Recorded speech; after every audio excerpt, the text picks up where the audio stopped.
Fine as hell, thick as fuck. Oh my god, that's my babe. Hi, good day everyone. I am Catherine Olarde. What we have today is a computer system unit, and what I am going to do is to disassemble and assemble it step by step.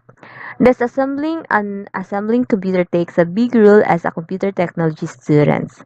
As what we learn when working with computer components, we need to work in a logical, methodical manner.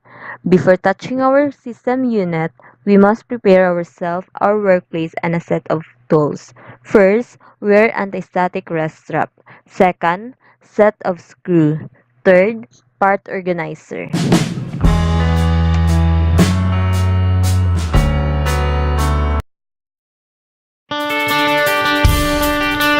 Step 1. Opening the case.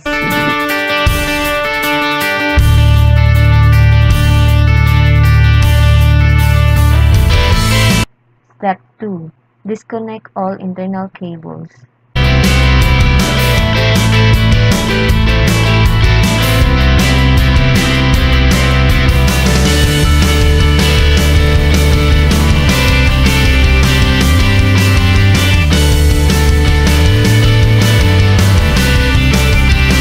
Step 3.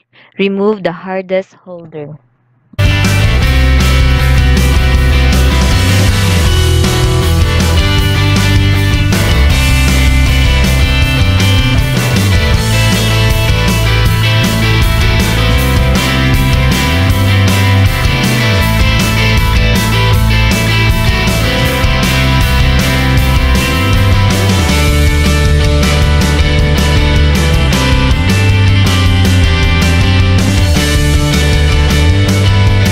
Step 4. Remove the power supply unit.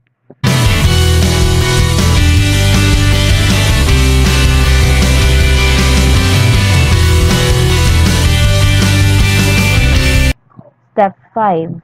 Remove the LAN card.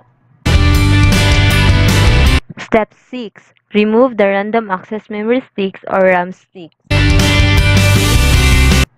Step 7. Remove the CPU fan.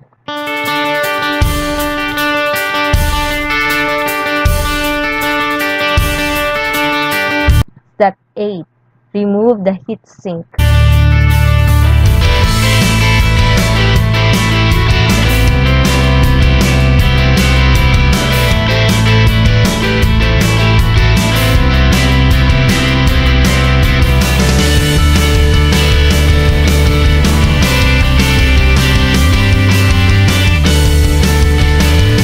Step 9. Remove the central processing unit or CPU. Step 10. Remove the motherboard. When removing the motherboard from the computer case, just unscrew all screws that attach from the motherboard to the case and remove it. Make sure to properly hold and put in a properly place. And that's all. We are done in disassembling a computer system unit. And now, what I am going to do is to assemble the computer system unit. Step 1. Attach the motherboard to the computer case.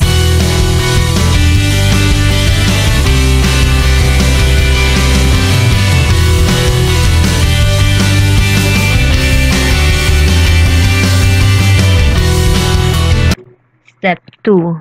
Insert the CPU to the CPU socket. Step 3. Put the heatsink to the CPU socket and attach the screws. Attach the fan to the heatsink and put back the screws. Step 5. Attach the RAM stick to the RAM slot.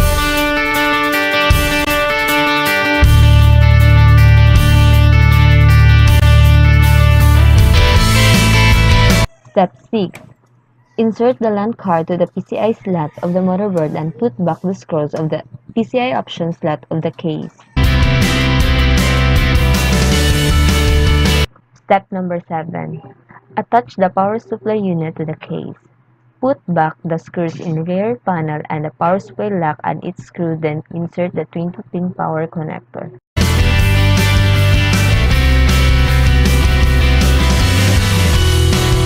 Step 8. Attach the hard disk drive to the hard disk holder and put back the screw. Step 9.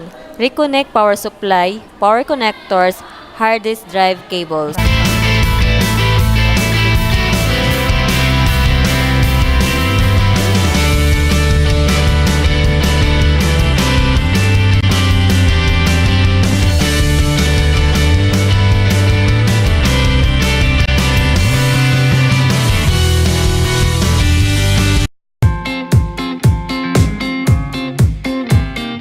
Last, step 10.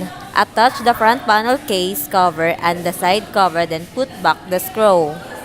And that is how we disassemble and assemble a computer system unit.